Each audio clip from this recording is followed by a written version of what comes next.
आज मु आपणମାନଙ୍କ ପାଇଁ ଅଟା ଓ ପିଆଜରେ ଗୋଟେ ନୂଆ ପ୍ରକାରର ଜଳଖିଆ ବନେଇବି। এই ଜଳଖିଆକୁ ଆମେ ବହୁତ କମ ତେଲରେ ପ୍ରସ୍ତୁତ କରିବା।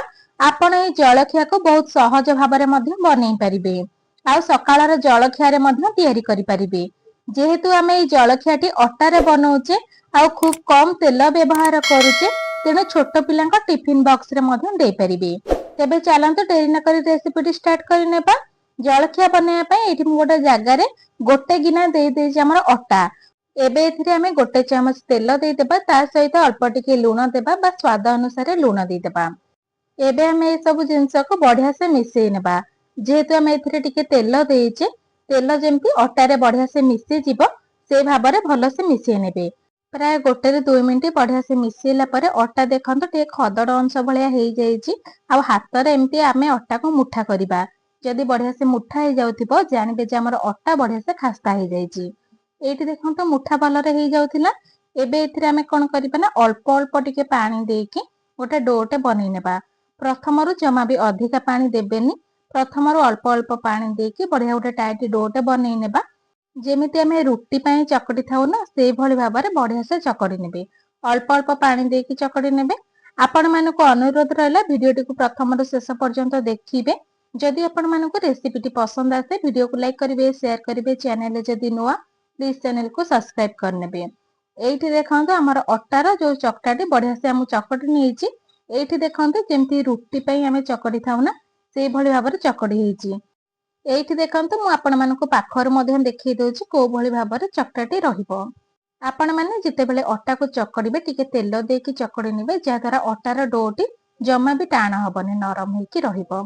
ଏବେ ଆକୁ କଭର କରିକି 10 ମିନିଟ ପାଇଁ ଛାଡିଦେବା। ତା ଭିତରେ ଚାଲନ୍ତୁ ଗୋଟେ ମସଲାଟେ ତିଆରି କରିବା ବା ଏଇ ଜଳଖିଆ ପାଇଁ ଷ୍ଟଫିଂଟେ ବନେଇବା। ସେଇଥିପାଇଁ ମୁଁ ଏଠି 3ଟି ବଡ ସାଇଜର ପିଆଜକୁ ପତଳା ଭାବରେ କାଟି ନେଇଛି। ଅଳ୍ପ କିଛି ଭୃଷଙ୍ଗ ପତ୍ର ଆଉ ଅଳ୍ପ ଟିକେ କଞ୍ଚା ଲଙ୍କା ନେଇଛି। ଏବେ ଆମେ ଗୋଟେ ପ୍ୟାନଟେ ନେବା, 2 ଚାମଚ ତେଲ ଦେଇଦେବା। ତେଲ ଗରମ ହେଇଗଲେ ଅଧା ଚାମଚ ପଞ୍ଚ ଫୁଟଣ ଦେଇଦେବା। ଫୁଟଣ ଫୁଟିଗଲା ପରେ ଆମେ ଯୋଉ କାଟିକି ରଖିଥିଲେ ପିଆଜକୁ ୟା ଭିତରେ ଦେଇଦେବା। ପିଆଜକୁ ଦେଇକି ବଢିଆ ସେ ଭାଜି ନେବା। ଏଇଠି ମୁଁ 3ଟି ବଡ ସାଇଜର ପିଆଜକୁ ଲମ୍ବା ଓ ପତଳା ଭାବରେ କାଟି ନେଇଛି।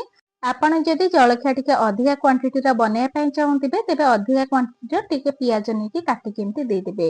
ଏଇଠି ଦେଖନ୍ତୁ ପିଆଜ ଆମର ଅଳ୍ପ ଟିକେ ଭାଜି ହେଇ ଆସିଲାଣି। ଏବେ ଆମେ କାଟିକି ରଖିଥିବା କଞ୍ଚା ଲଙ୍କା ଦେଇଦେବା, ତା ସହିତ ଅଳ୍ପ କିଛି ଭୃଷଙ୍ଗ ପତ୍ର ଦେଇଦେବା। ଆପଣମାନେ ଭୃଷଙ୍ଗ ପତ୍ର ଜାଗାରେ ଧନିଆ ପତ୍ର ମଧ୍ୟ ଦେଇପାରିବେ। ଏଇଠି ଦେଖନ୍ତୁ ପିଆଜ ଆମର ହାଲକା ଟିକେ ଭାଜି ଆସିଲାଣି। ଏବେ ପିଆଜକୁ ଲକ୍ଷ୍ୟ କରିକି ଆମେ ଦେଇଦେବା ସ୍ୱାଦ ଅନୁସାରେ ଲୁଣ, ଅଳ୍ପ ଟିକେ ଦେଇଦେବା ହଳଦୀ ଗୁଣ୍ଡ, ତା ସହିତ ଅଳ୍ପ ଟିକେ ଦେଇଦେବା ଲଙ୍କା ଗୁଣ୍ଡ। ଆମେ ଏଇ ମସଲାରେ ପିଆଜକୁ ଛାଡିଦେଲେ ଆଉ କିଛି ବି ଜିନିଷ ଆଡ କରିବାନି, ସେଇଥିପାଇଁ ଲୁଣ ଦେଖିକି ଆପଣମାନେ ୟୁଜ କରିବେ। ଏଇଠି ଦେଖନ୍ତୁ ପିଆଜକୁ ଆଉ 1 ମିନିଟ ପାଇଁ ମିଡିୟମ ଫ୍ଲେମରେ ଭାଜିଲା ପରେ ଏଇଠି ଦେଖନ୍ତୁ ପିଆଜ ଭଜା ଆମର ବଢିଆ ସେ ହେଇଯାଇଛି। ମୁଁ ଆପଣମାନଙ୍କୁ ପାଖରୁ ମଧ୍ୟ ଦେଖେଇ ଦଉଛି କେତେ ବଢିଆ ଭାବରେ ଝୁରା ଝୁରା ହେଇକି ହେଇଛି। ଏବେ ଏଥିରେ ଆମେ କଣ କରିବା ନା 1 ଚାମଚ ଦେଇଦେବା ଟମାଟୋ କେଚପ। ଏମିତି ଯଦି ଆପଣମାନେ ଟମାଟୋ କେଚପ ଦେବେ ନା, ତାର ମସଲାଟି ଖାଇବା ପାଇଁ ବହୁତ ଭଲ ଲାଗିବ, ତା ସହିତ ଜଳଖିଆ ବି ଖାଇବା ପାଇଁ ବହୁତ ଭଲ ଲାଗିବ। ଆପଣମାନେ ଚାହିଁଲେ ଏଠି 1 ଚାମଚ ଚିଲି ସକ୍ସ ମଧ୍ୟ ଦେଇପାରିବେ। ଏଇଠି ଦେଖନ୍ତୁ ମସଲା ଆମର ଟିକେ ଥଣ୍ଡା ହେବା ପାଇଁ ଛାଡିଦେବା। ତା ଭିତରେ ଚାଲନ୍ତୁ ଆମେ ଯୋଉ ଅଟାର ଡୋ ଲଗେଇଥିଲେ ତାକୁ ଟିକେ ଚେକ୍ କରିନେବା। ଏଇଠି ଦେଖନ୍ତୁ ପ୍ରାୟ 5 ରୁ 7 ମିନିଟ ହେଇଗଲାଣି। ଏବେ ଆମେ କଭର କାଢିବା ଆଉ ଟିକେ ଅଟାକୁ ଏମିତି ଟିକେ ଦଳି ନେବା ବା ଚକଟି ନେବା। ଏବେ ଆମେ ଏଇ ଅଟାର ଡୋରୁ ଏମିତି ଛୋଟ ଛୋଟ ଗୁଳା କରିନେବା। ଯେମିତି ଆମେ ରୁଟି ପାଇଁ ଗୋଳା ତିଆରି କରିଥାଉ ସେଇଭଳି ଭାବରେ କରିନେବା। ଏଇଠି ମୁଁ 1 ଗିନା ଅଟାରେ ମୋର 6ଟି ରୁଟି ହେଇଛି, ମାନେ 6ଟି ଆମର ଜଳଖିଆ ବନିବ। ଏଇଠି ଦେଖନ୍ତୁ ମୁଁ ଗୁଳା ତିଆରି କରିନେଇଛି। ଏବେ ଆମେ ବେଲଣା ପେଡି ଉପରେ ଅଳ୍ପ ଟିକେ ଅଟା ଏମିତି ଡଷ୍ଟ କରିନେବା ବା ଛିଞ୍ଚି ନେବା। ଏବେ ଆମେ ଏଇ ଅଟାର ଗୁଳା ଦେଇକି ଏମିତି ଆମେ ରୁଟି ବନେଇ ନେବା। ଯେମିତି ଆମେ ନର୍ମାଲି ରୁଟି ବନେଇଥାଉ ସେଇଭଳି ଭାବରେ କରିନେବେ। ବାସ୍ ଟିକେ ପତଳା କରିକି ଆପଣମାନେ ବେଲିବେ, ଯେମିତିକି ଆମର ଜଳଖିଆଟି ଖାଇବା ପାଇଁ ବହୁତ ଭଲ ଲାଗିବ ଆଉ ତା ଲେୟାର ଗୁଡା ବଢିଆ ହେଇକି ବନିବ। ଏଇଠି ଦେଖନ୍ତୁ ମୁଁ 1 ରୁଟିକୁ ବଢିଆ ସେ ବେଲି ନେଇଛି। ଆପଣମାନଙ୍କୁ ପାଖରୁ ମଧ୍ୟ ଦେଖେଇ ଦଉଛି କେତେ ପତଳା ହେଇକି ବନେଇଛି। ଆଉ ରୁଟି ବେଲିଲା ସମୟରେ ଗୋଟେ କଥା ଧ୍ୟାନ ରଖିବେ, ଯେମିତି ଚାରିପଟ ସାଇଡରୁ ପୁରା ସମାନ ହେଇକି ବେଲି ହବ, ଗୋଟେ ପଟ ମୋଟା କିମ୍ବା ପତଳା ରହିବନି।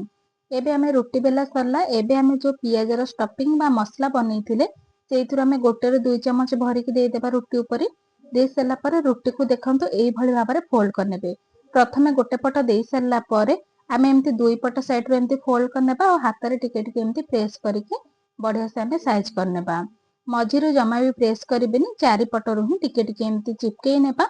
जमा भी एथिरे पानी आपण मानकु दरकार पड़िबनी। हाथ रे बास एमती टिके टिके आमे चिपकई नेबा। एठी देखंतु गोटे अटार आमे जलखियाटे बढ़िया से बनै नेइचे। एठी गोटे जलखियाटा हमर बनि गला। एबे आमे नेक्स्ट जलखियाटे चलंतु आपण मानकु पुणी थरे बनै के देखै दउची। प्रथम आमे अटार गुळारू रुटी बनै नेबा। देखंतु मु एठी रुटी बेली सारलिनी। एबे एथिरे देखंतु आमे देई देबा जो पियाजर मसला बा स्टफिंग बनैथिले 2 चमच एठी देई देबा। देई सरला पर रुटी को एमती गोटे पट साइड प्रथमे फोल्ड कर नेबे। तापर देखंतु दुई पट साइड एमती बढ़िया से आमे फोल्ड कर नेबा। जेतिकी मसला देइचे सेही हिसाब रे फोल्ड कर नेबा। एमती भांगी सारला पर एमती देखंतु टिके टिके चिपकई नेबे। आ जेतेबेले शेषरे एमती रुटी को बढ़िया से फोल्ड कर नेबे लास्ट भागटा।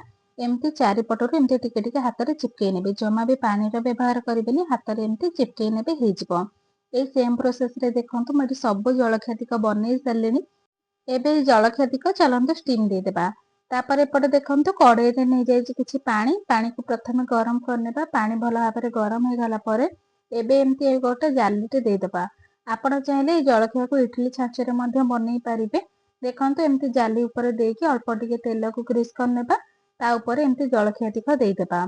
एबे हमें 10 मिनिट पई मीडियम फ्लेम रे कवर करके छाड़ी देबा, जा द्वारा जलखिया गुड़िक बढ़िया से स्टीम हो जाइथिबो। 10 मिनिट पर मु आपण मानकु देखौची। देखंतु जलखियाटी हमर बढ़िया से सिझी जाइछि। आपण मध्ये चाहिले एमिति मध्ये खाइ परिबे। किंतु आउटी टेस्टी बनिबा लागि एठी गोटे पैन रे किछि तेल नेइछि। तेल गरम हो गला परे अल्प टिके पंच फुटण आ टिके चिली फ्लेक्स को दे देइछि। एबे हमें स्टीम करी रखिथिबा जलखिया को एमती देई देबा। देई सरला परे गोटे पट साइड जेतेबेले जलखियाटी हमर टिके सेट हे जिवो बा भाजी हे जिवो, एमती हमें आर पट्टी को लेउटे नेबा। आपण मध्ये चाहिले जो स्टीम करी रखिथे जलखियाटी को सेमिति मध्ये खाइ परिबे। किंतु आउ टिके टेस्टी बनिबा लागि मु आउ टिके एमती छुंक दे देइछि, जा द्वारा जलखिया खाइबा पई बहुत ही बढ़िया लागिबो। एठी देखंतु दुई पट साइड बढ़िया से क्रिस्पी हे के हमर भाजी हे गलानी। एबे हमें जलखियाटिक बाहर कर नेबा। एठी देखंतु जलखियार कलर रु ही आपण माने जानि पारुथिबे जलखियाटी केते टेस्टी बनिछि। ता सहित आपण माने देखंतु जमा भी स्टफिंग बाहर को बाहरिनी, पूरा भीतर एमती रहिछि। देखिले तो ए जलखियाटी को बनेबा केते सहज। आपण माने निहाती एमती अटा और पियाज को नेकी ए जलखियाटी को ट्राई करंतु। आशा करूछि आपण मानको ए रेसिपीटी बहुत ही पसंद आसीबो। जेहेतु आमे ए जलखियाटी को अटा रे बनेइछे बहुत ही हेल्दी होई थाए। तेणु एमती पिला माननको बनेकी सकाळर टिफिन रे दियंतु, निजे खांतु, पूरा परिवार को खुआंतु। एठी देखंतु मु गोटे जलखिया को आपण माननको भांगी की मध्ये देखै दउछि। देखंतु पूरा भरी की स्टफिंग अछि। ए जलखिया को बनेला परे आपनको कोनोसी चटनी किंबा सॉस रो दरकार पड़िबोनी। आपण माने सेमिति ही खाइबा पई पसंद करिबे। आशा करूछि आपण मानको ए रेसिपीटी बहुत ही पसंद आस्तबो। वीडियोटी भल लागिले लाइक शेयर और सब्सक्राइब करिया पई जमा भी भूलिबेनी। फेसबुक पेज रे देखले निहाती फॉलो करिवे। तेबे आज पई रहूछि नमस्कार, जय जगन्नाथ।